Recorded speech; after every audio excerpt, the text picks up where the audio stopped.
momentito. Bien, a partir de este momento estamos grabando. Quiero comentarles que a pesar de que no he subido las notas de la tareita de la semana pasada, se debe a que aún tengo 4 compañeros que no la han subido. Entonces estoy esperando para ver si de pronto se ponen al día y ya pues probablemente en el transcurso de la noche, después de finalizada la clase, voy a poder subir la nota. Los compañeros que tengo ahí pendientes de entrega son Aarón Vega, Eileen Quesada, Manuel Pereira y Yelcon Alfaro, para que ahí lo tomen en consideración, ¿verdad? La idea es que ojalá lo puedan subir a más tardar hoy.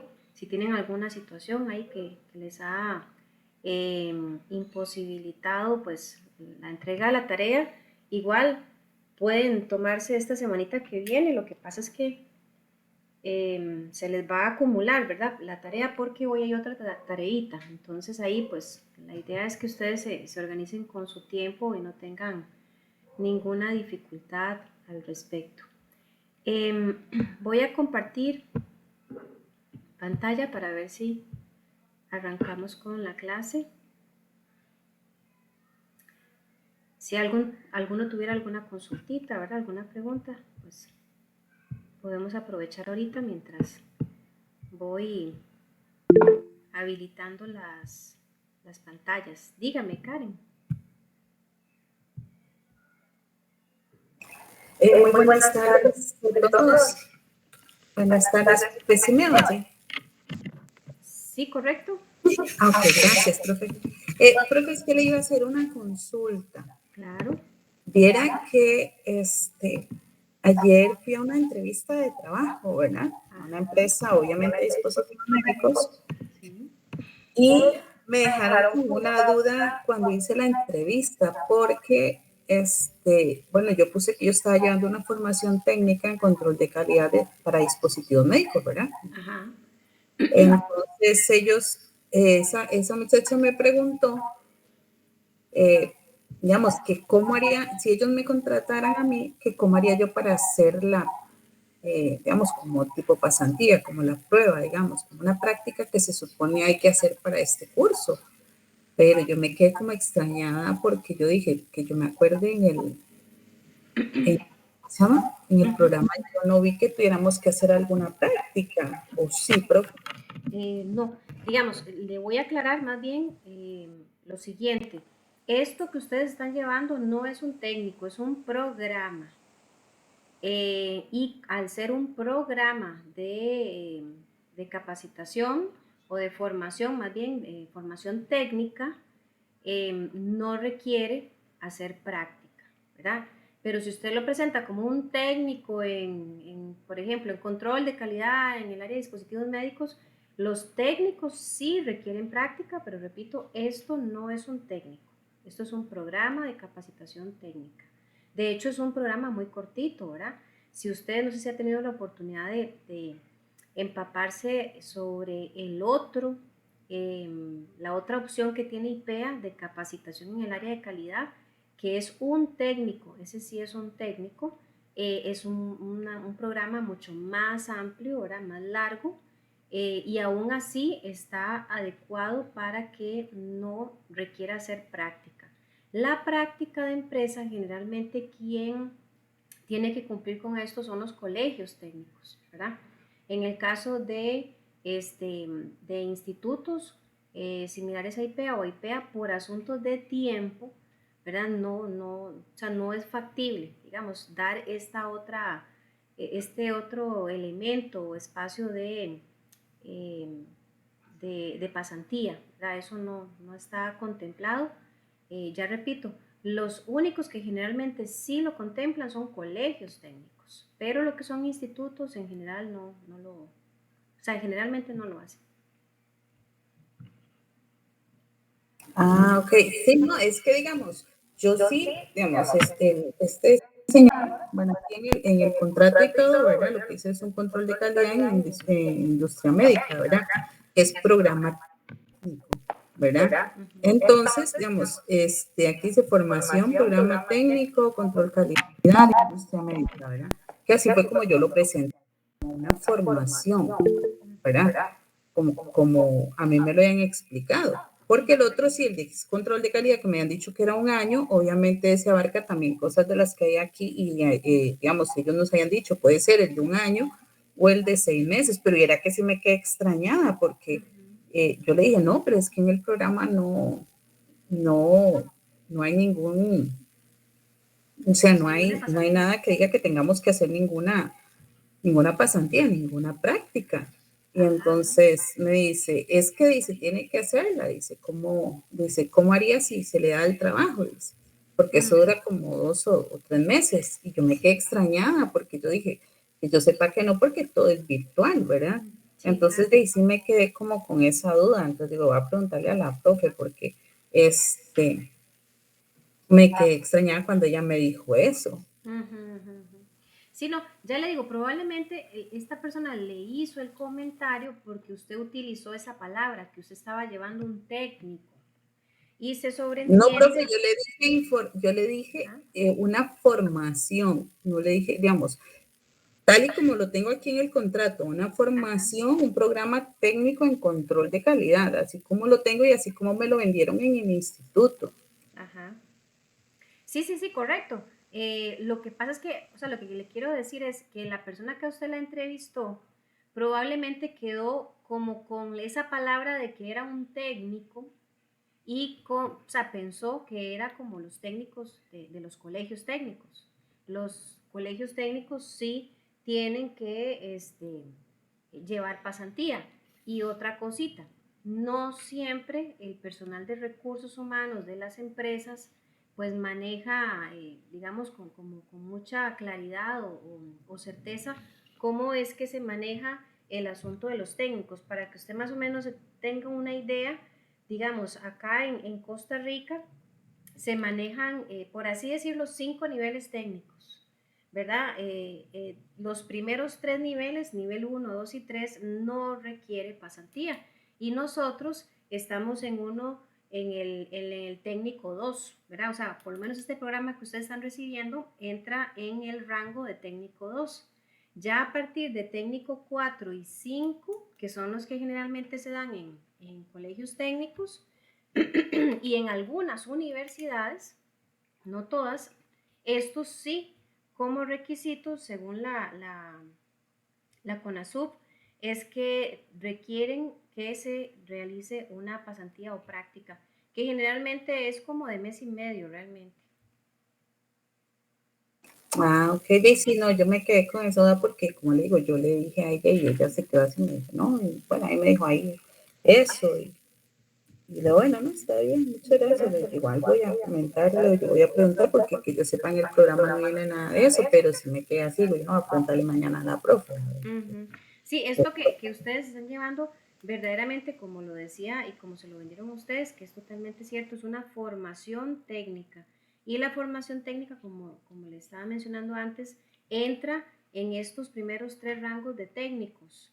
Pero ya a partir del rango 4 y 5, ya sí estamos hablando de un técnico calificado, que es diferente. Y por supuesto que los programas son más largos.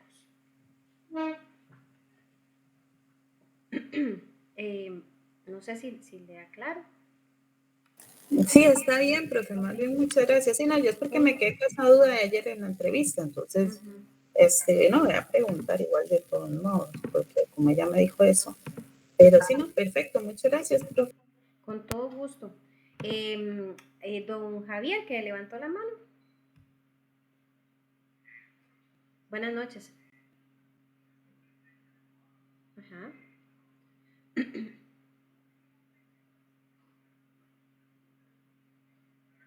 Uh-huh.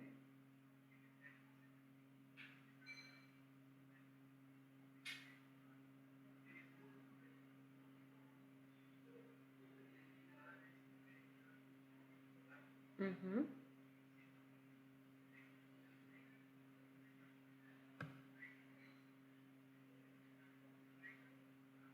Uh-huh.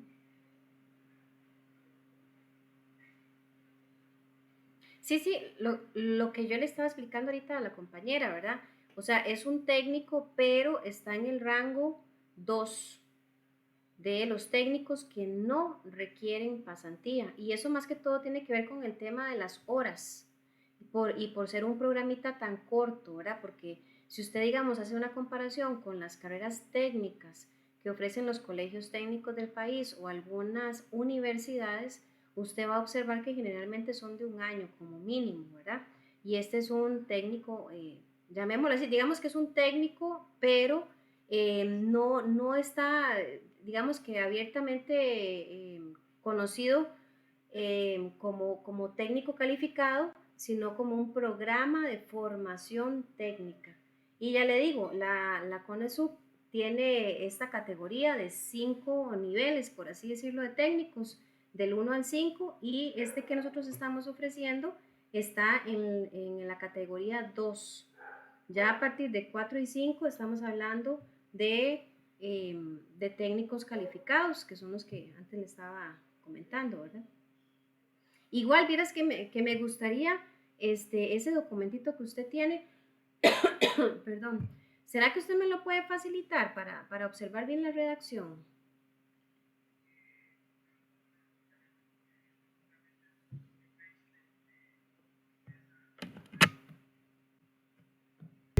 Vea, que te mandan como que un robot te manda toda la información de un solo. Ajá. O sea, te puedo mandar el pantallazo de lo que dice, porque no salgo así un documento como tal, simplemente es un desglose de todo el programa. Ajá, ajá. Sí, sí, o La sea, pregunta, me puede pasar el pantallazo, no hay ningún problema. correcto, sí. Con esto, nosotros podemos aplicar en una empresa como inspectores de calidad, o sea, aplica para eso.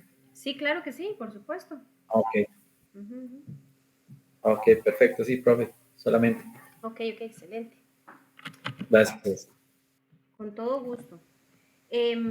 Ok, no sé si hay alguna otra consultita al respecto. Bueno, entonces vamos a ver si arrancamos con la clase propiamente para la semana 2. Yo les estaba mencionando, ahora que hay también una tareita, también tiene que ver con un video, pero es un video súper cortito de menos de 4 minutos. Y la tarea, pues mejor la voy a detallar al puro final, ¿verdad? Para que tal vez los que se incorporan tardecito no se me queden ahí desorientados con el tema. Para hoy, dentro de este mismo módulo que recordemos se llama Buenas Prácticas de Calidad, vamos a ver las buenas prácticas de documentación.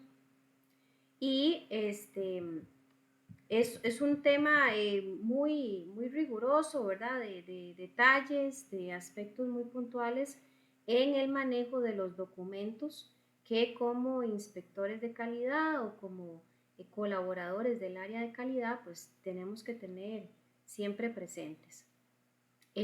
Así que vamos a iniciar con este tema propiamente, los documentos o registros oficiales.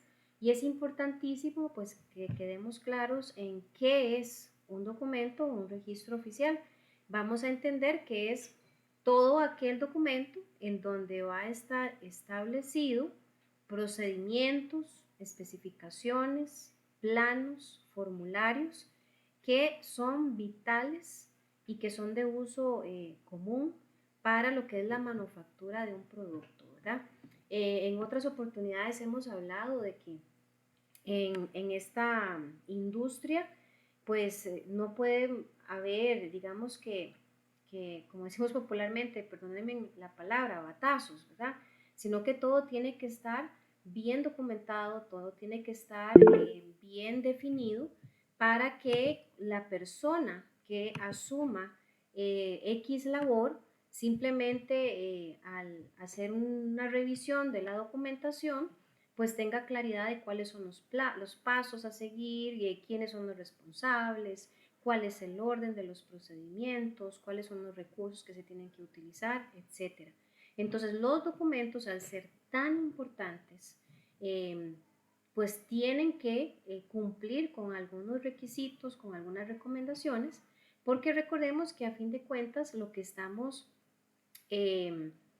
generando a través de estas especificaciones es un producto, un producto que al final puede mejorar la calidad de vida de una persona. Entonces, aquí, digamos, no caben pues los errores, aquí no caben las dudas o las inconsistencias. Por eso los documentos, además de estar bien ejecutados, también hay que considerar algunos elementos de formato, ¿verdad? Para que pues sean bien leídos, para que sean, digamos que oficialmente aceptados por la industria. No se vale que de pronto venga Pedrito y haga un documento como a él le gusta, como a él le parece o como a él de pronto le represente la información que necesita y que por otro lado venga María y María también haga lo mismo, haga sus documentos, sus procedimientos a su antojo. Aquí estamos buscando estandarizar y por supuesto estamos buscando que cuando alguno de ustedes pasa de una industria a otra, pues si las industrias verdaderamente están cumpliendo con los estándares de documentación, es muy probable que aunque pasemos a trabajar a otra compañía, cuando vayamos a observar los documentos, pues sean documentos bastante estandarizados y pues nos sintamos cómodos a la hora de interpretarlos, de analizarlos, de utilizarlos o inclusive ya a la hora de elaborarlos, que cuando nos corresponda elaborarlos, pues tomemos en cuenta esos requerimientos mínimos que inclusive la ISO establece y de hecho vamos a verlo un poquito más adelante propiamente el tema de ISO. Entonces, ¿qué aspectos importantes debemos considerar a la hora de generar o crear documentación para lo que son procedimientos? Bueno, es muy importante que cualquier documento que vayamos a confeccionar tenga firma, ¿verdad? Un documento sin firma es un documento anónimo, es un documento pues que de alguna manera no tiene mucha validez, no tiene mucha certera de que quien lo elaboró pues es una persona apta, es una persona que también se va a hacer responsable por lo que se establece en esa documentación. Entonces la firma siempre va a ser un requisito. Y en la firma, pues es válido que coloquemos la inicial del nombre, el apellido completo y la inicial del segundo apellido si fuera necesario. Pero generalmente se utilizan los dos primeros, ¿verdad? Inicial del nombre y apellido completo. Ahora, ¿qué pasa si yo tengo dos colaboradores con el nombre que inicia con la misma inicial y tal vez también coinciden en que es el mismo apellido? Pues ahí sí entraría en juego colocar el segundo apellido para hacer la diferenciación, ¿verdad? En las iniciales, la inicial del nombre y ambos apellidos también se tienen que registrar. No es válido como que yo nada más ponga iniciales porque para el que no conoce, para el que no está tal vez al tanto de quiénes son los miembros del departamento, pues la idea es que no se ponga a tratar de adivinar qué significarán las iniciales, ¿verdad?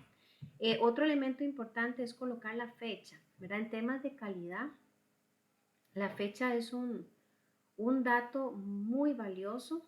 En la fecha vamos a utilizar o vamos a colocar más bien los dos dígitos del día. Si fuera un día 2, pues 02, ¿verdad? Pero siempre usamos dos dígitos. El mes va a ser con 3 letras, ¿verdad? Entonces, si fuera enero, pues N. Y el año con los últimos dos dígitos. Generalmente ese es el estándar que se recomienda para la elaboración, ¿verdad?, de todo tipo de documentación, en donde el día de mañana, pues ustedes tal vez estén involucrados en la elaboración de los mismos. Ahora, algunas salvedades. Hay aspectos que definitivamente, por un asunto de estándar y de calidad, no están permitidos. Y de hecho esto no solamente aplica necesariamente para documentación del área de calidad.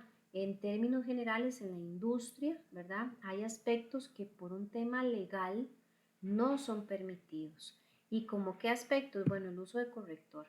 Por algo en las escuelas hay algunas maestras, ¿verdad? Que no permiten que los chicos utilicen corrector, porque a fin de cuentas, pues el corrector tiende hacer parte del día a día del estudiante y tal vez de pronto ya cuando llega a su vida adulta está tan acostumbrado al uso que cree que lo puede seguir aplicando ya en sus labores profesionales. Y aquí pues hay un tema legal que no nos permite pues hacer uso del mismo, ¿verdad? Porque esto se puede prestar para muchas cosas pues no necesariamente buenas. Borrar la información, esto a mí me trae a colación, por ejemplo, el asunto de a nivel empresarial en el área de finanzas, o por ejemplo un cheque. Si yo agarro un cheque y lo relleno mal, yo no puedo agarrar el cheque que está mal completado y nada más arrancarlo de la chequera y botarlo a la basura. Eso no se puede hacer. El cheque que está dañado o que está mal elaborado tiene que aplicársele encima la palabra nulo, pero el cheque se mantiene ahí pegado en la chequera. Nunca se puede desprender, nunca se puede botar. ¿Por qué? Porque se puede prestar pues para fraudes, para asuntos de auditoría, que de hecho vamos a verlo al final de la clase. En la parte de auditorías es muy común que se corrobore el consecutivo de los cheques. Imagínense lo que es botar un cheque, porque yo desconozco esta regla y llega el auditor y pregunta, bueno, ¿dónde está el cheque? No sé, 500. Ah, no sabemos, ¿cómo no sabemos? Y tal vez la persona que lo votó no necesariamente es la que está atendiendo al auditor. Entonces se convierte en un problema serio porque hay un documento importantísimo que no aparece. Entonces, pues utilizando este ejemplo, quiero resaltar en términos muy generales, ¿verdad? En la industria médica, todos los documentos que se hagan, generalmente, en alguna ocasión van a haber errores, pero no debemos borrarlos. ¿Por qué? Porque tiene que quedar una evidencia del error y posteriormente que se va a generar, ¿verdad? Digamos, la corrección, pero la corrección nunca es borrando, eso no se hace. Sobreescribir tampoco está permitido. Usar un lápiz jamás, ¿verdad? Ya a nivel profesional, eso es muy común que en todos los departamentos es como que usted diga voy a firmar un contrato con lápiz, ¿verdad? Eso no tiene validez, el lápiz se borra, y pues se puede prestar también para alguna situación pues no necesariamente buena. Firmar un documento por otra persona, esto jamás, ¿verdad? Que mi compañero me diga, mira, es que tengo que firmar tal formulario de salida de insumos, pero es que voy tarde para una cita, haceme un favor, pegale ahí la chayotera mía, más o menos, vos sabes cómo es, y te lo agradezco. No, qué pena compañero, pero muy compañero mío, muy amigo mío, pero nunca ponernos a firmar documentos que no nos corresponden. Y por último, también documentar información antes o mucho tiempo después de realizar una operación. Por ejemplo, de pronto sabemos que en un procedimiento X, durante la fabricación o el embalaje de pronto de algún producto final, tenemos que llevar un conteo, un control de algunos elementos que se estén observando en el momento en que se está haciendo el ensamblaje y que de pronto alguien por ahí diga, no hombre, yo para aprovechar más el tiempo voy a hacer 3, 4 documentos por adelantado, más o menos casi siempre pasa lo mismo, así que voy a rellenarlos, me anticipo y los entrego así, no importa, no, o sea, no podemos anticiparnos, aunque hayan situaciones que parecen ser siempre iguales todo el tiempo, no es raro que en algún momento vayan a darse anomalías o desviaciones, ¿verdad? Y al momento de ello anticiparme, pues estaría generando información que no es real. Y la idea de la documentación es que la información sea real. Y tampoco podemos ir al otro extremo de que ya por hecha una operación o una actividad y que correspondía hacer un documento o un informe final, digamos, no, lo voy a hacer el viernes, es que todavía es miércoles, voy a hacerlo hasta el viernes. ¿Por qué? Porque el viernes probablemente yo olvide muchos datos. yo vaya a obviar información que tal vez era importante. Entonces, en documentos, la información se tiene que hacer en el momento que establezca el procedimiento que previamente ya fue definido. ¿Qué más podemos mencionar como no permitido? Bueno, usar flechas u otro tipo de ayudas para aclarar información documentada, ¿verdad? Esto puede ser común cuando uno está con un cuaderno y haciendo alguna nota, algún apunte del colegio, del estudio, ¿verdad? Pongo una flechita o encierro en un círculo alguna palabra y pongo una nota a la par, y esto significa tal cosa, o recordarme que aquí la operación que se hace es una suma. Bueno, eso ocurre en la escuela, pero en documentos oficiales no vamos a utilizar flechas. Tampoco vamos a documentar en borrador. A veces puede que se dé esta práctica, ¿verdad?, de decir voy a hacer un borrador y después lo paso a limpio. Cuidado con esto porque vean que al principio dentro de los requerimientos mínimos decía fecha. Inclusive hay algunas instancias en donde piden hora. Entonces, imagínense lo que es hacer un borrador y decir después lo paso. Sí, pero cuando usted ya lo pase, ha pasado, valga la redundancia, cierta cantidad de tiempo y el documento a la hora de entregarlo ya no se va a ajustar al momento exacto en que se dio. Tachar información no está permitido, a excepción de algo que vamos a ver un poquito más adelante, pero cuando hablemos de tachar, vamos a imaginarnos como que yo hago ahí un rayón fuerte, ¿verdad? O tapo completamente con la tinta del lapicero la palabra o el dato, eso no está permitido. Y un poquito lo que les decía antes, desechar registros con errores o deteriorados, tampoco lo que esté así como en tal vez malas condiciones, que de pronto le entró humedad y el papel que estaba guardado en tal archivo está como húmedo, o de pronto tal vez hubo una plaga, no sé, de cucarachas, qué sé yo, y se comió parte de los documentos.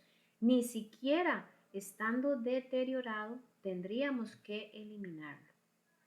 Ahí más bien, pues de pronto como una alternativa válida sería digitalizarlo, ¿verdad? Pero que siempre exista la evidencia de que el documento existió y no que fue eliminado. Ahora, ¿qué sí está permitido?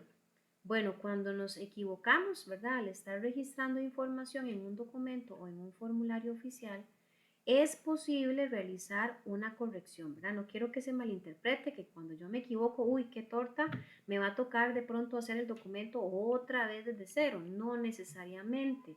Sí se pueden hacer correcciones, pero bajo las siguientes recomendaciones. Primero, escribir de forma legible, ¿verdad? Y aquí a veces entramos en un dilema porque lamentablemente a veces tenemos compañeros con letra de doctor, o sea, que solamente ellos entienden qué fue lo que se escribió, y aquí pues entramos en ciertas inconsistencias, porque recordemos que la documentación no es de uso exclusivo de ese doctor, entre comillas, sino que puede ser de uso de muchos otros compañeros. Y al no ser legible la letra, pues ahí estamos incurriendo en una falta eh, importante, y la idea, repito, es que tengamos o hagamos un esfuerzo por tener una letra legible, usar siempre tinta negra o azul. De hecho, se recomienda que sea azul en primera instancia. ¿Por qué? Porque la documentación, formularios y demás generalmente están impresos a color negro. Así que cuando hacemos nuestras notas, nuestro registro de datos, firmas, fechas, etcétera, si las hacemos en el lapicero negro, que no estoy diciendo que no se pueda hacer, sí se puede hacer, pero en negro, de pronto no resalta tanto, ¿verdad? Esa información que estamos generando, a diferencia de que si se utiliza tinta azul, es mucho más sencillo detectar esas anotaciones, ¿verdad? Porque resaltan del color de la información que ya estaba previamente impresa en el documento. Cuando hace un momentito les decía sobre el tema de tachones, ¿verdad? Yo les dije, hay una salvedad con el tema de tachones. Tachones entiéndase como un garabatero, digamos, que yo quisiera trazar sobre una línea de información. Eso no se permite. Pero entonces, ¿cómo puedo yo resaltar un error en un documento que ya fue hecho? Bueno, vean el punto 3. Pase una línea simple sobre la información errónea. Una línea. No son un montón de líneas, es una línea sobre esa información que está mal. Ahorita vamos a ver un ejemplo para que quede más claro esto. Añadir la información correcta, o sea, porque si yo voy a hacer una corrección, entonces lo primero es trazar la línea y lo segundo sería poner la aclaración o la corrección que corresponde. Escribir iniciales y fecha del día en que se hace la corrección al lado del error. Esto es importante, ¿verdad? Porque no se vale que de pronto ahí venga yo y haga una corrección, no anoto mi nombre y por A o por B esa corrección está mal hecha, se comete un error en el procedimiento, se dañan piezas, después se viene a buscar el documento y dice, mira, sí, aquí lo tacharon y hicieron la corrección de que no, que teníamos que utilizar tantos centímetros más. Sí, pero ¿quién la hizo? Ah, no sabemos, no se sabe quién la hizo. Por eso es importante, repito, que al lado de las correcciones se coloque siempre las iniciales de quien está haciendo la corrección, la fecha y sinceramente les digo, hasta sería importante poner la hora, ¿verdad? De pronto, si en una línea de producción se me ocurre a la 1 de la tarde, se hace un proceso normal, viene, se hace la corrección y yo pongo ahí a la 1 en punto de la tarde, se hace la corrección y resulta que al finalizar la tarde se hace un informe de lo que ocurre y se encuentra que hay piezas dañadas y se detecta que esas piezas se dieron en el transcurso de las 7 de la mañana hasta las 12:30. Entonces yo ahí inclusive, ¿verdad? Puedo salvarme, como decimos popularmente, el pellejo, porque yo puedo evidenciar de que la corrección de un error o de una situación que se haya observado se hizo a partir de la 1 de la tarde. Todo lo que ocurrió antes de esa hora, pues ya no estaba de pronto bajo mi responsabilidad. Pero repito, sí, esto es importante. Y aquí les voy a aclarar entonces este temita de cómo corregir errores. Y vamos a ver acá dos situaciones. Primero, dice, podemos encontrar estas situaciones en donde tenemos mucho espacio. Este primer ejemplo, donde ustedes observan ahí que se invirtieron los números, ¿verdad? En la primera línea dice SOP-024. Entonces, esto es un error porque en vez de 24 era 42, se invirtieron los números. Entonces, yo no voy a hacer un tachón ahí horrible, yo nada más trazo una línea recta sobre la información que está mal. Y a la par, voy a colocar la información correcta. Aquí todavía no estamos viendo el tema de firmas que yo les estaba explicando, vienen unas diapositivas más adelante. Aquí estamos viendo solamente la parte de aplicación de la corrección. Puede ser que en este caso, ¿verdad? Como dice ahí, hay mucho espacio, o sea, yo tengo espacio para seguir escribiendo hacia la derecha. Pero ¿qué pasa si tal vez es en un formulario donde no hay espacio, que es lo que ustedes observan en la parte de abajo de la diapositiva? Tenemos ahí unos cuadritos, ¿verdad? Donde por error se escribió GPB. Ahí también se invirtieron las letras. Entonces, como yo no tengo campito para escribir ahí la corrección, lo que procede es hacer lo siguiente. Marco la línea recta sobre el dato que está errado. Voy a dibujar un asterisco y en la parte de abajo vuelvo a dibujar el asterisco para hacer la reseña, ¿verdad? De que ahí voy a anotar la corrección. Entonces escribo léase GBP. Y por supuesto a la par, pues iría, repito, iniciales y la fecha de quien hizo la corrección. Me gustaría saber si hasta acá vamos bien con con la clase, si hay alguna preguntita. Javier, adelante. Profe, bueno, es que en las empresas en las que yo he estado, cuando uno hace una corrección, uno siempre, si es una corrección, la primera corrección de la hoja, ¿Sí? se pone un círculo, el número 1, y se baja el 1 Ajá. y se hace la corrección. Aquí veo que nada más es un asterisco. Sí. O sea, eso aplica, depende de los criterios de la empresa, depende de las normas de la empresa, porque digamos, yo he trabajado ya en 4 empresas distintas de industria médica y todas trabajan bajo ese mismo sistema. Ajá. El 1, el 2, el 3, con base a la cantidad de errores documentales que tengan en esa hoja. Ajá, correcto, correcto.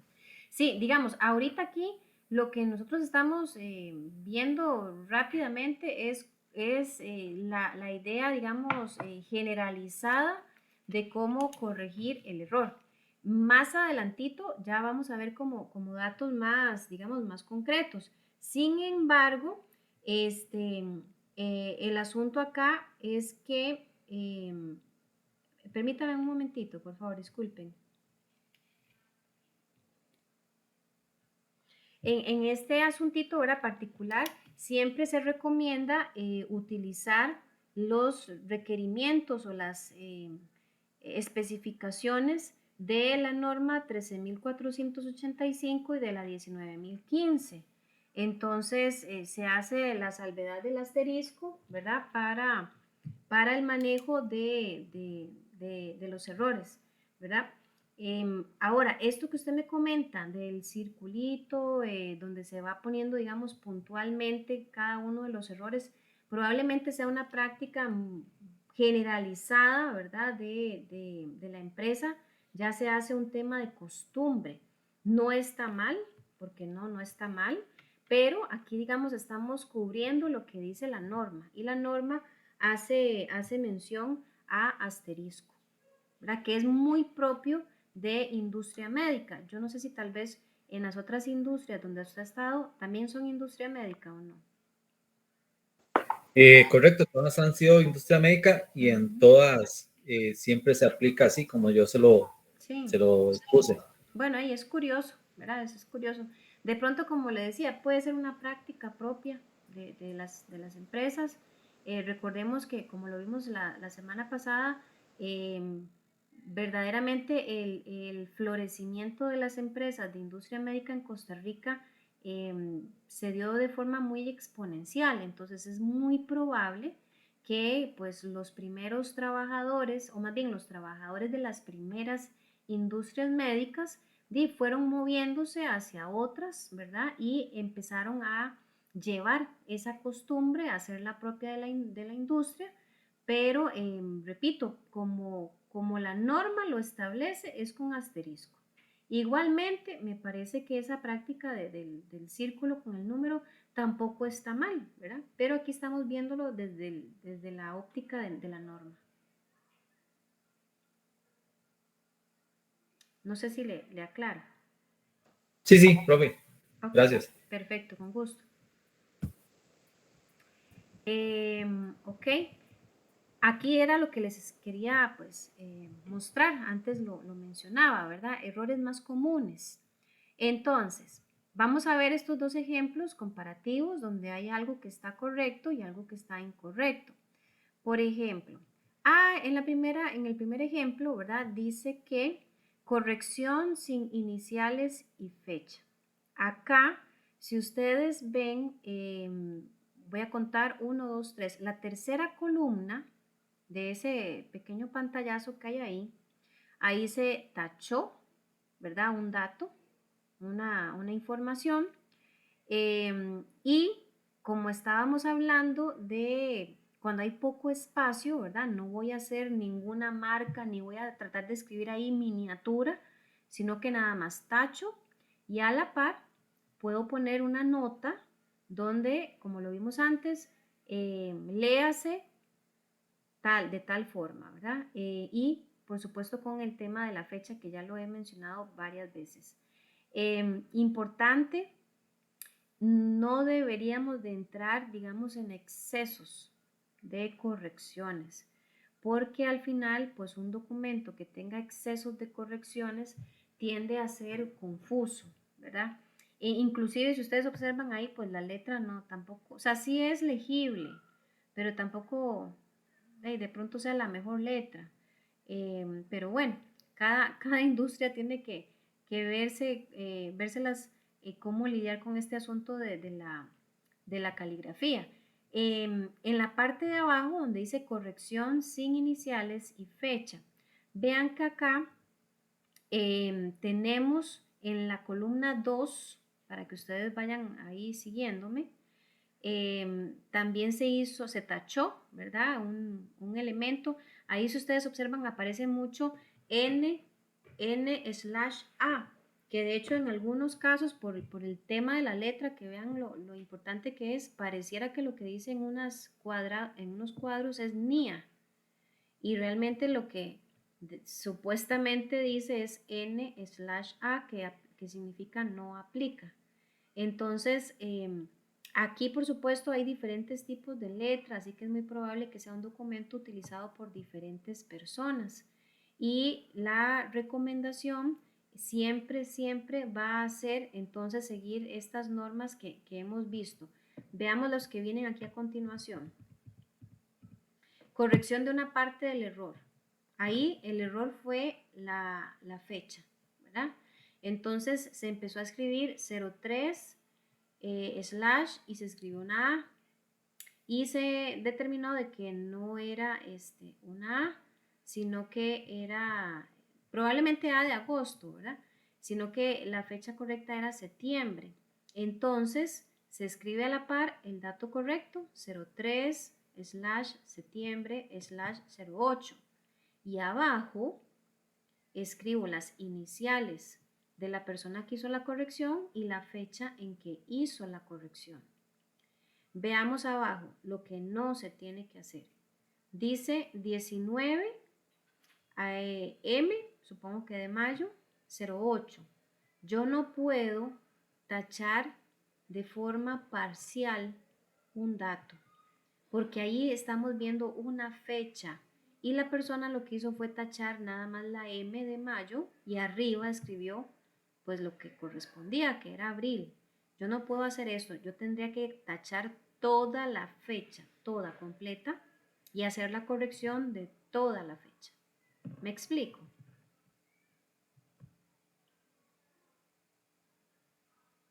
Sí, profe. Ok, perfecto. Veamos este otro. Dice error de sobreescritura. Si ustedes observan en esa imagen, hay 4 datos que se ven como más oscuritos. Eso es que se está sobreescribiendo, ¿verdad? Puede ser, por darles un ejemplo, puede ser perfectamente que algún compañero, ¿verdad? Sin ninguna malicia, tal vez usó un lapicero que no tenía muy buena tinta y pues queriendo hacer una gracia, vino, agarró otro y sobreescribió. Eso no se tiene que hacer porque podría prestarse para dudas de que esa información sea original. Hay alguna gente pues, que es muy hábil, ¿verdad?, en el asunto de manipular el texto y fácilmente pues convierten un 7 en un 9. Fácilmente cambian, ¿verdad? No sé, una letra C por una letra A y ahí ya puede cambiar completamente todo el contexto. Entonces por eso no se puede sobreescribir. En el recuadro de la mitad de la hoja hacia abajo, que habla sobre exceso de correcciones, antes lo mencionaba, vean que ahí se está corrigiendo en la columna 4, para que ustedes lo vayan viendo. En la 4 hay una línea que está tachando, digamos, un dato, y a la derecha, al final, se supone que se están evidenciando la fecha y el responsable de esa corrección. Pero resulta que también se está haciendo corrección sobre la corrección.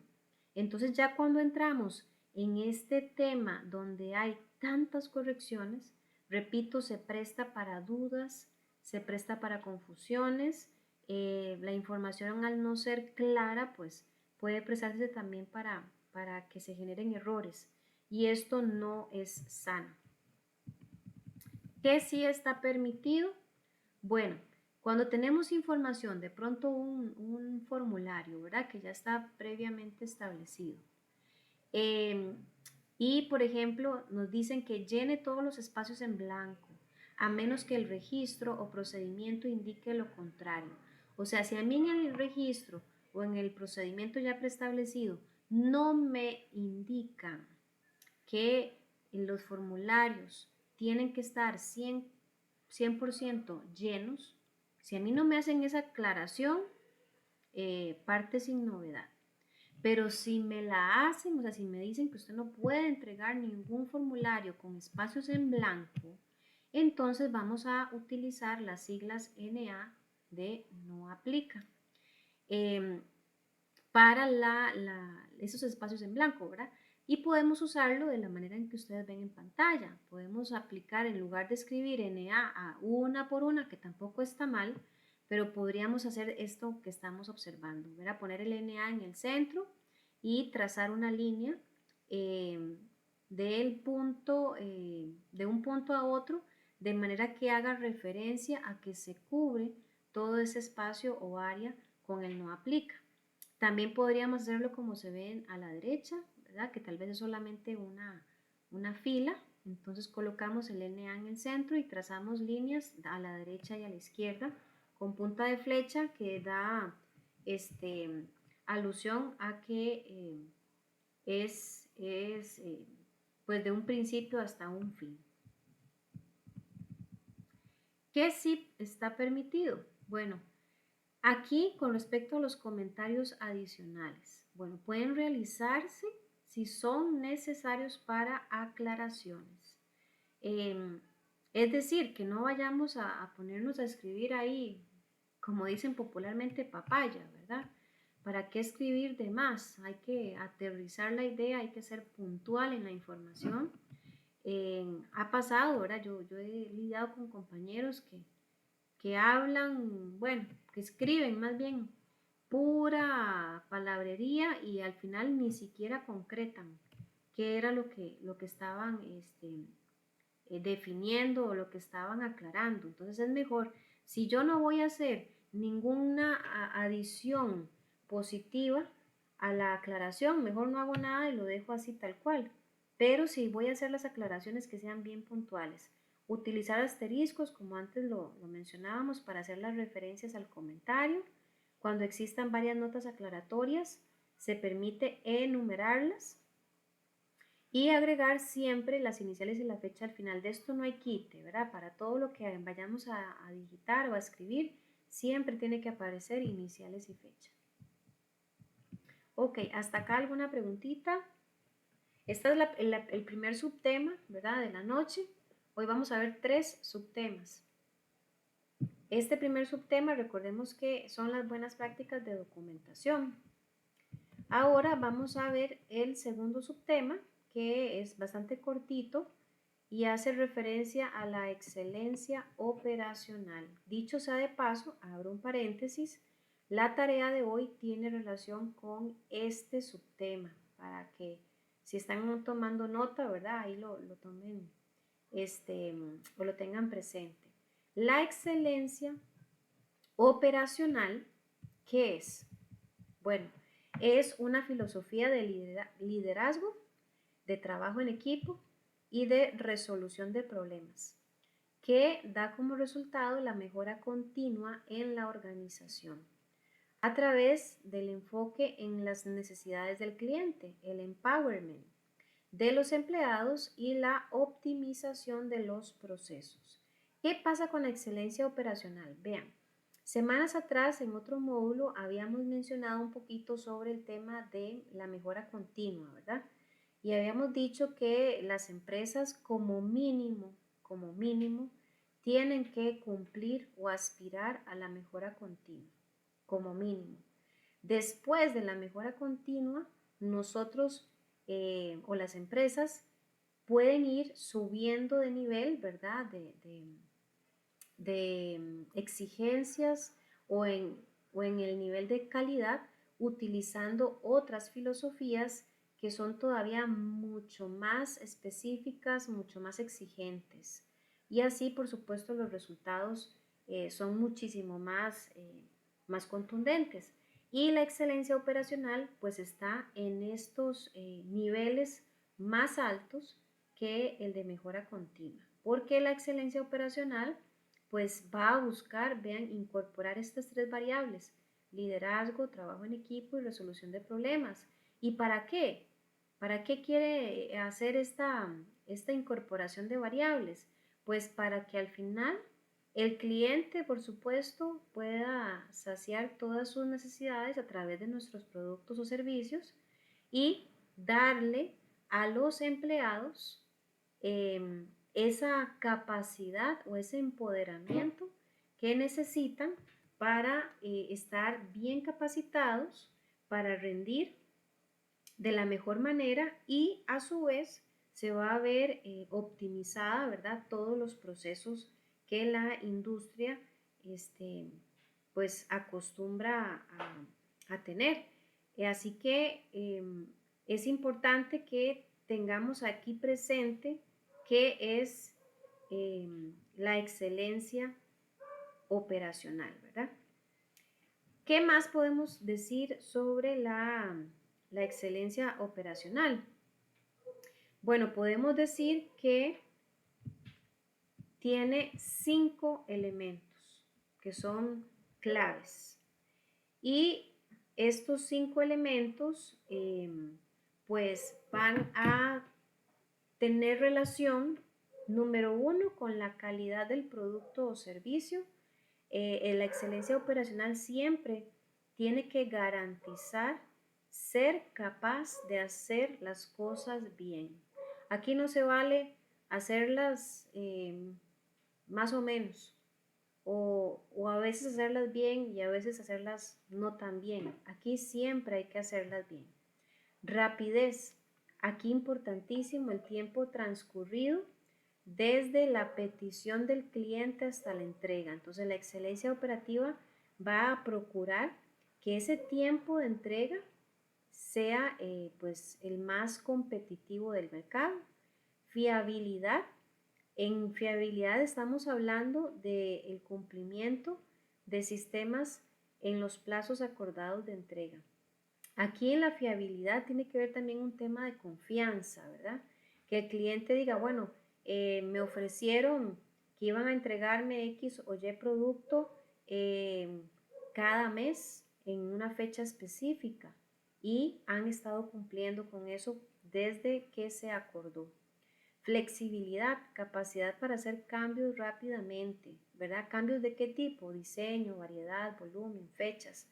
No hay nada más ventajoso para una empresa que quiera mantener a su cartera de clientes pues satisfecha que darle esa posibilidad al cliente de hacer modificaciones para que esté contento, ¿verdad? O para que pueda cubrir verdaderamente las necesidades. Ahora, no se trata de hacer cambios antojadizos o caprichosos.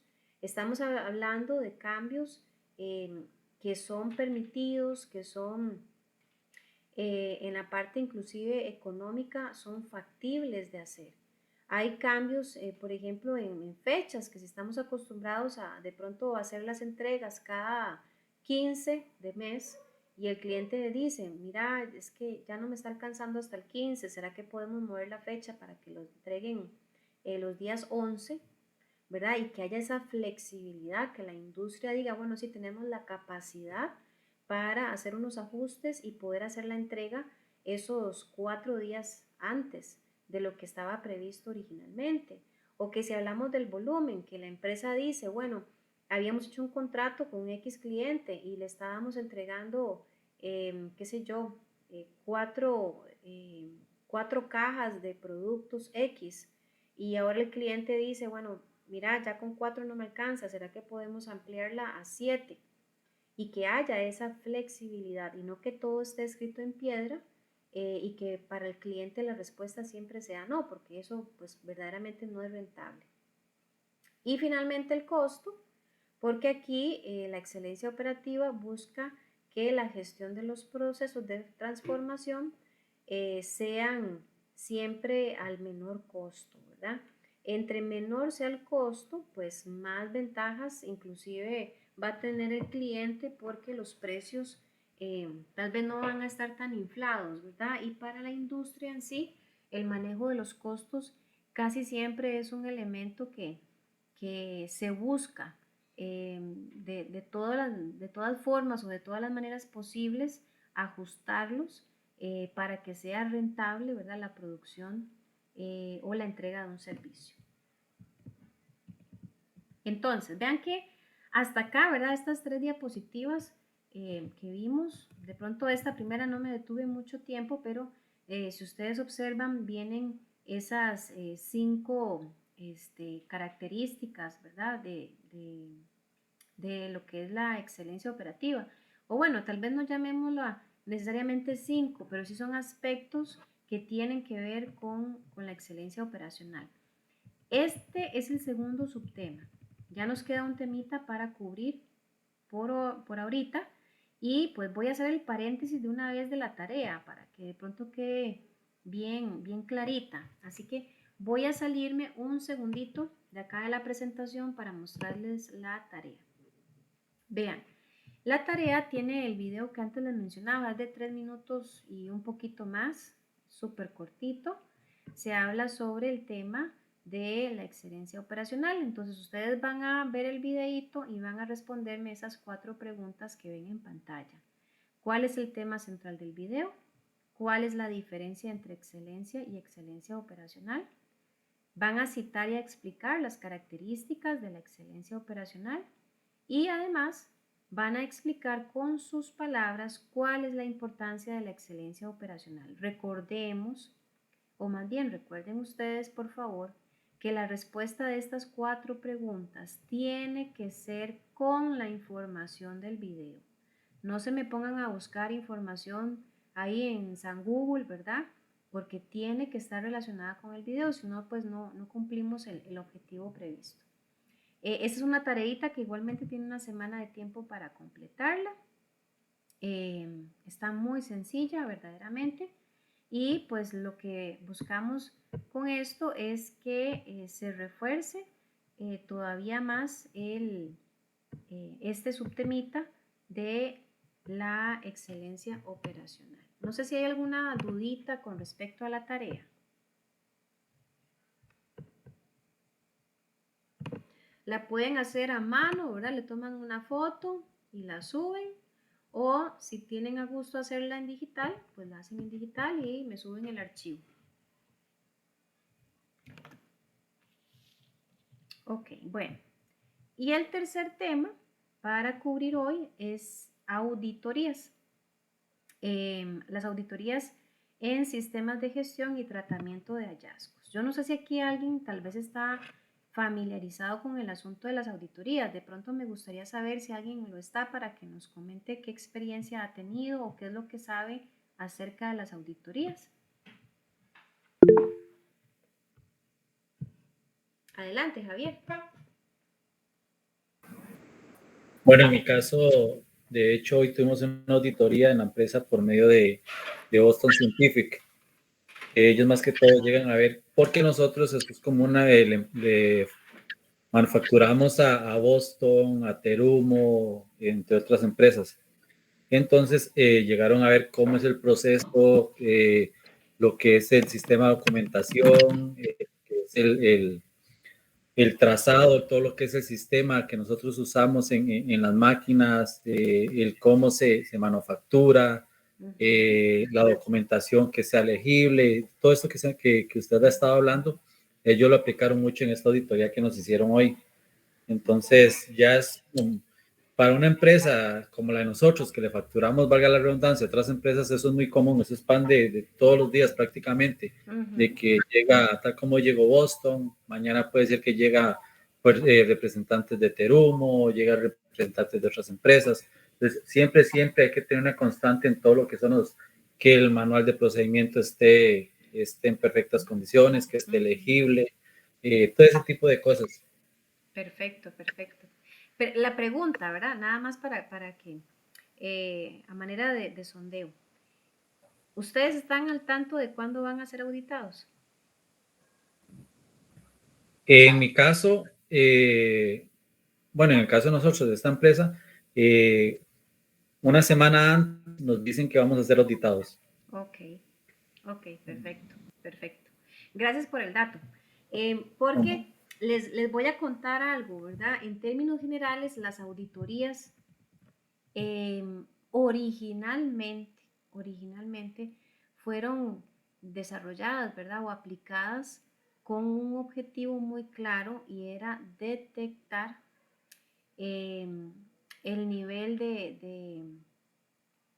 digamos, el buen funcionamiento de la empresa. Pasa lo siguiente, no digo que esté mal que a nosotros nos informen, ¿verdad?, sobre cuándo vamos a ser auditados, pero es muy común, y ustedes no me van a dejar mentir, que si a mí me dicen, por ejemplo, y voy a poner un caso así muy ordinario, si a mí me dicen, mira, Nancy, mañana tenés que ir a hacerte un examen de sangre porque ocupamos ver cómo está usted con triglicéridos, etcétera.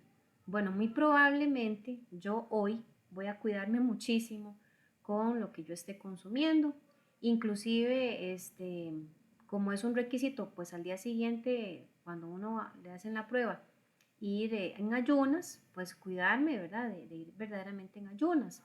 ¿Por qué cuento esto? ¿Cuál es el fin de esta analogía? Que cuando a mí me avisan, yo me anticipo. Cuando a mí me avisan que me van a venir a revisar, yo me esfuerzo por poner, como dicen, la casita en orden, de que todo esté intacto, impecable. ¿Por qué? Porque lo que se está buscando es que tenga una nota 100.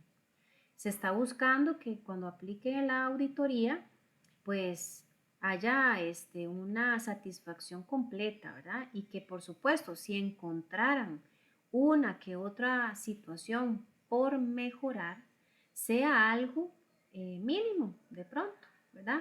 Pero, ¿qué pasa? Que de alguna manera se pierde la esencia del objetivo de la auditoría cuando a mí me avisan. No hay nada más particular, y lo digo con experiencia, eh, que a uno le caigan de sorpresa, ¿verdad? Que le digan a uno, mira, vamos a auditarlos. ¿Qué? ¿Cómo? ¿Pero qué? Sí, empiece a sacar papeles, ¿verdad? Porque ese se pediera de papeles, esas entrevistas, ese monitoreo, revisión, observación, y ahí verdaderamente es donde se encuentran los errores o tal vez las oportunidades de mejora de forma más palpable.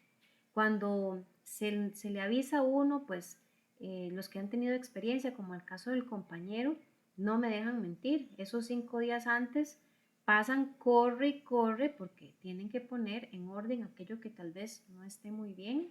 A veces, no digo que sea el caso jamás del compañero, pero yo he escuchado, ¿verdad?, de casos muy comunes que se dedican a maquillar, para que me entiendan la palabra, maquillar algunas situaciones que ya de previo se sabe que están mal, pero que en 5 días tal vez no va a dar chance de resolverlo. Entonces se maquilla el asunto. Y ahí al fin de cuentas, pues llegará a la auditoría, tal vez se coma ese maquillaje, tal vez no lo observó, no lo detectó el error que estaba ahí tapadillo y entonces se pierde, ¿verdad? Ese objetivo. Pero en esencia, lo que quiero que quede claro acá es que la auditoría como tal nace con el fin de encontrar esa situación real del día a día de la empresa. Ahora, la auditoría no se tiene que ver como un verdugo, ¿verdad? Es que a veces lo venden así como el verdugo, la gente hasta se pone asustada, tiembla, se enferman, pasan metidos en el baño. Eso es una cosa terrible lo que les venden a las empresas de cuando venga la auditoría, ¿verdad? Hay mucho estrés a veces, inclusive durante el proceso de auditoría hay gente que se enferma, gente que anda alterada, que se siente presionada y lamentablemente pues no debería de verse con esos ojos porque debería ser un proceso de crecimiento y de mejora. Pero bueno, esas son las cosas que pasan en la práctica, ¿verdad? Uno puede ver cosas aquí muy bonitas en la pantalla y hablar y decir, filosofar, pero a la hora de la hora en las empresas a veces la dinámica es muy diferente. Entonces, dicho esto, eh, no sé si Javier me volvió a levantar la mano o era de antes. Sí, profe, para aportar un poco ahí. Ah, sí, claro. En este caso, digamos, a nosotros siempre se nos hacen auditorías internas. Ajá, sí. Esas sí no se nos dicen cuándo nos las van a hacer. Ok, O ok, sea, perfecto. entonces nosotros siempre tenemos que tener nuestra área de trabajo lo más ordenada posible porque mandan a cualquier persona, Ujú, ingenieros, los mismos operarios, los mismos supervisores, técnicos, cualquier tipo de persona, se le da el documento donde se nos evalúan ciertas o se nos califican bajo ciertos criterios ujú, y esas auditorías internas sí nunca nos dicen tal día se les va a hacer auditoría interna. Las ujú. auditorías externas sí porque es el cliente el que dice tal día les llego. Ajá. Obviamente tienen que decir con anticipación les llego tal día. Pero si las auditorías internas nunca se nos avisan y de ahí es donde se nos da una calificación para lo que son las líneas del mes. Ujú, Entonces, más errores se nos detecten, ujú, obviamente la calificación va a ser más baja para lo que son todas las líneas del mes y demás. ujú. Excelente, excelente. Gracias por ese aporte. Sí, el compañero aquí menciona, ¿verdad? Un temita que ya casi todo íbamos a ver, los tipos de auditoría, pero excelente.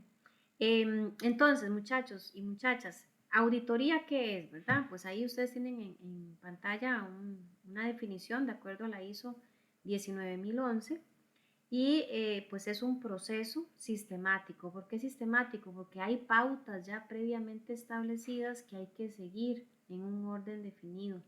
Es un procedimiento, un proceso, perdón, independiente y documentado. Todo se tiene que documentar.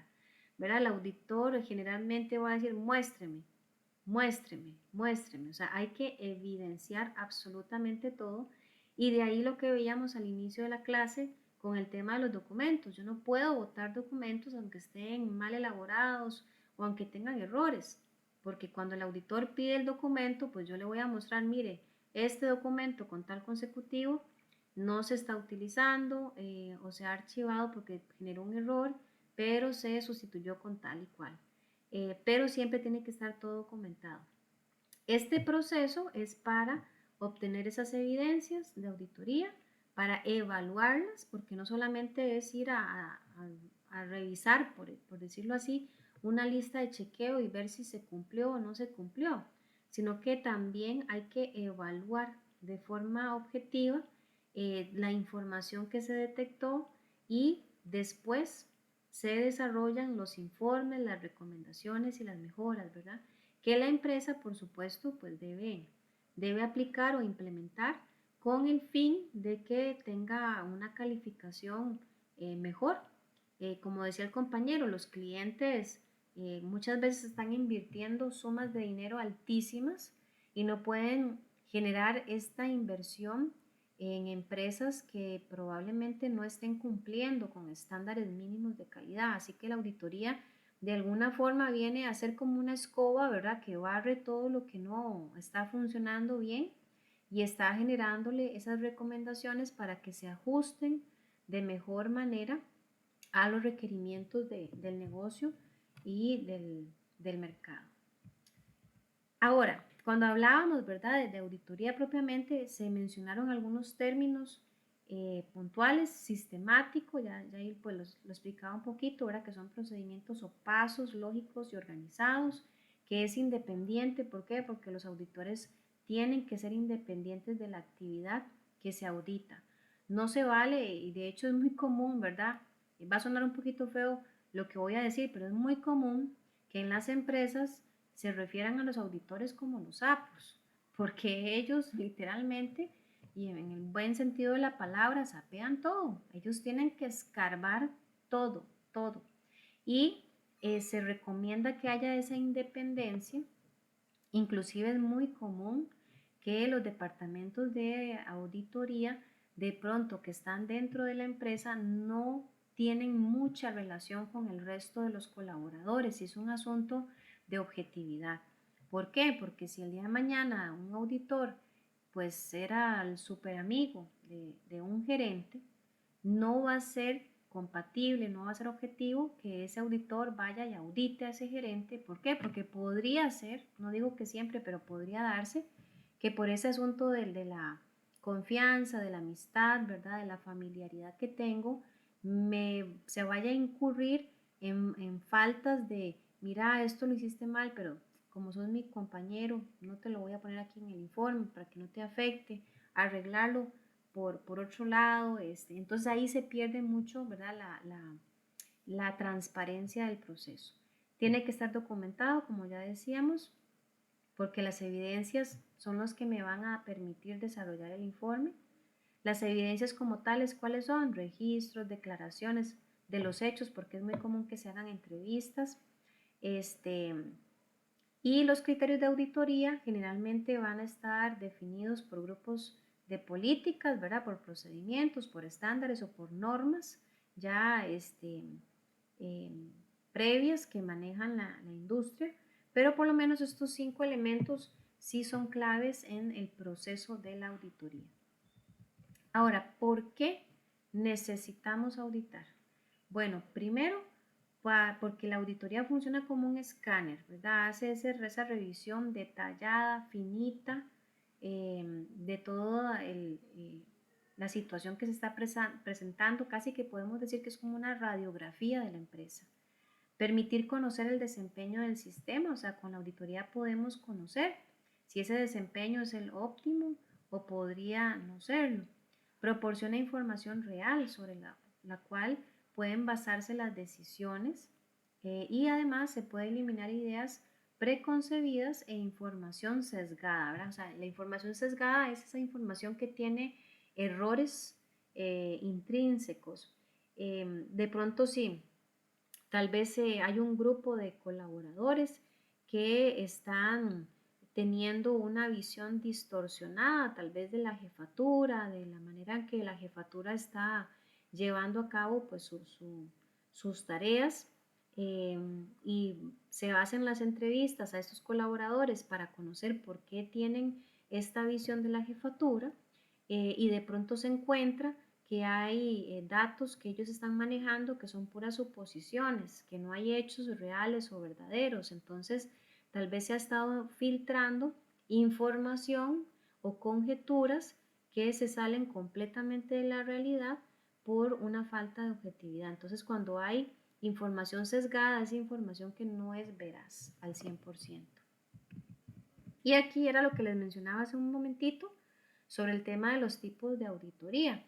Existen 2 tipos de auditoría. Ustedes ahí ven 3 cuadros, no se me asusten, pero son 2, ¿verdad? Porque está la auditoría interna y la externa, hay 2 tipos. En la interna, como dice la palabra, generalmente va a ser un departamento que pertenece propiamente a la empresa,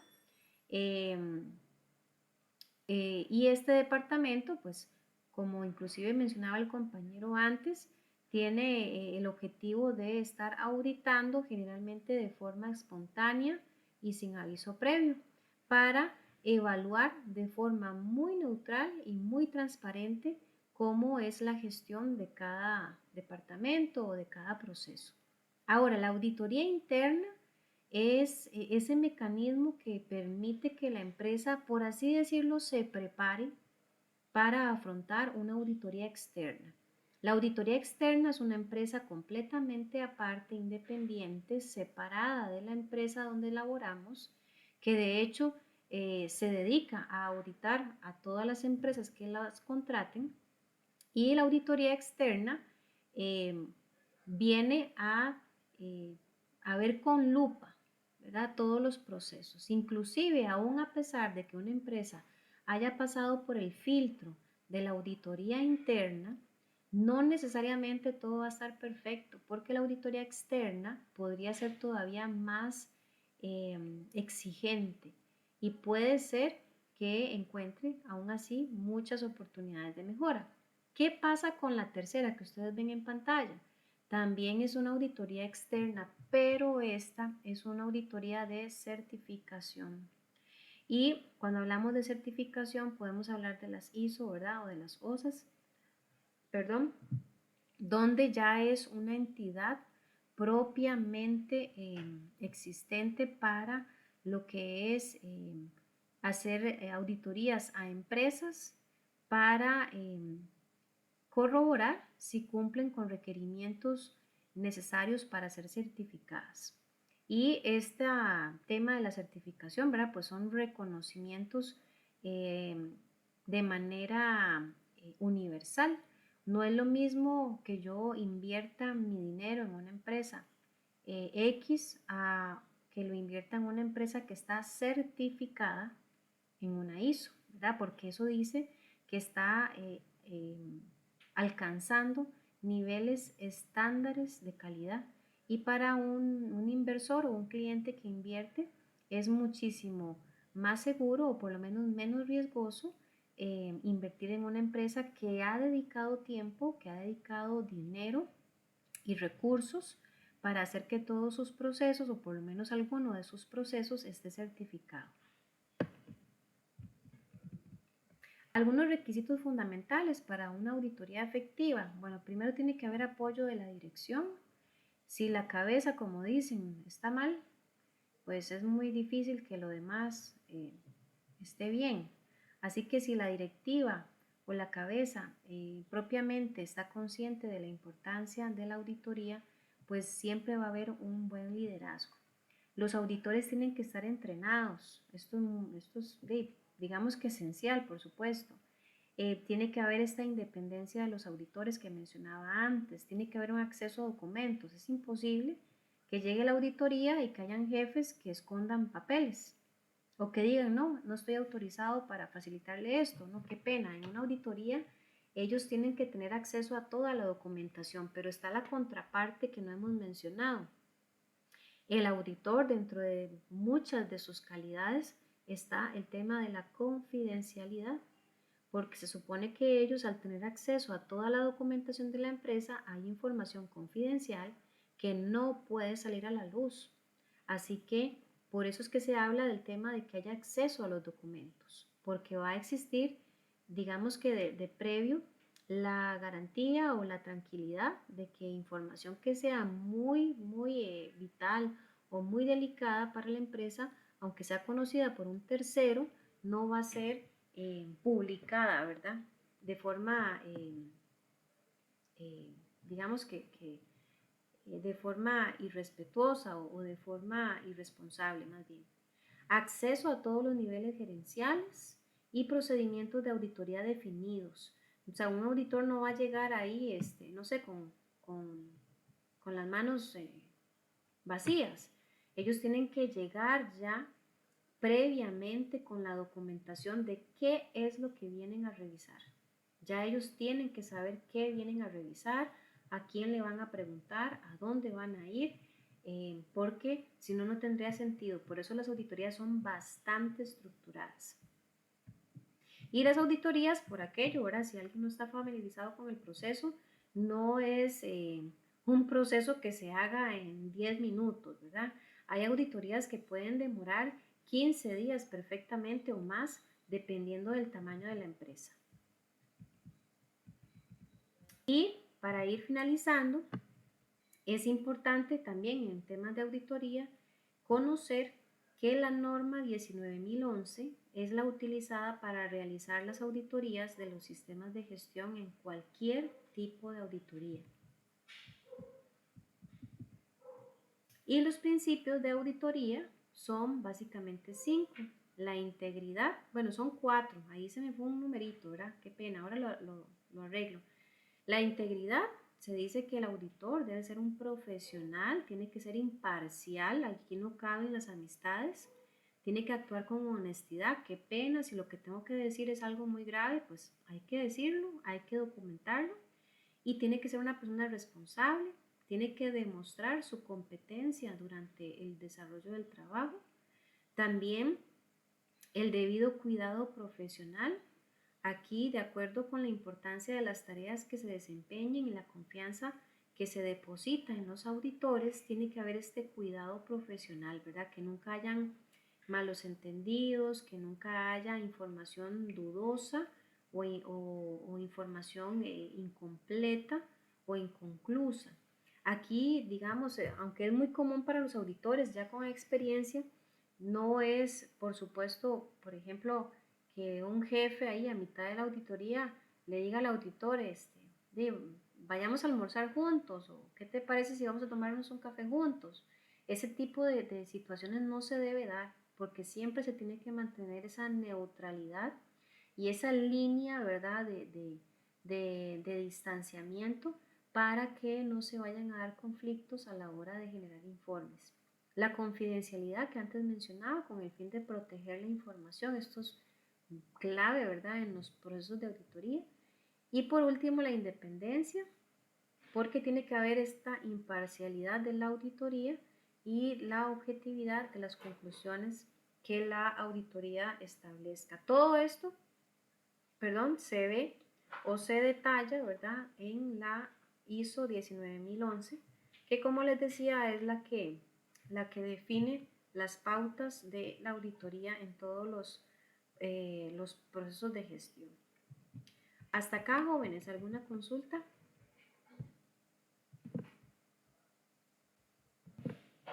No sé si quedó clarito la parte de la tarea. De mi parte sí, profe. Ok, gracias. Sí, profe, gracias, quedó claro. Ok, perfecto, gracias. Entonces, pues la ideita, ¿verdad? Es que yo como recomendación, tal vez se tomen el tiempito para hacer de una vez la tarea, así no tienen que pensar en hacerla en el transcurso de la semana. Como ustedes vieron, es un video de 3 minutos y unos cuantos segundos. Nada más es contestar 4 preguntitas y de pronto, ¿verdad?, puedan salir de una vez de esa obligación y aprovechar este ratito que han sacado pues para la clase como sugerencia, ¿verdad? Igualmente para los compañeros que van a ver la clase en diferido, ahí pues lo pueden hacer, repito, a más tardar, ojalá, de hoy en 8. Porque recordemos que ahí pues los que no han hecho la tarea de la semana pasada se les empieza a acumular las obligaciones y pues no queremos que hayan atrasos, ¿verdad?, en este temita. Así que jóvenes, si no hay ninguna consulta o si hay algún comentario adicional que hacer, pues estaríamos finalizando. De acuerdo, Aaron.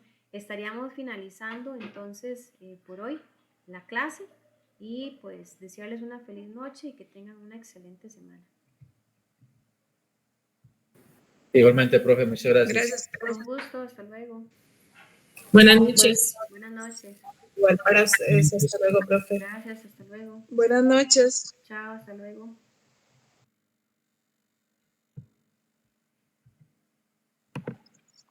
Buenas noches, profe. Muchas gracias.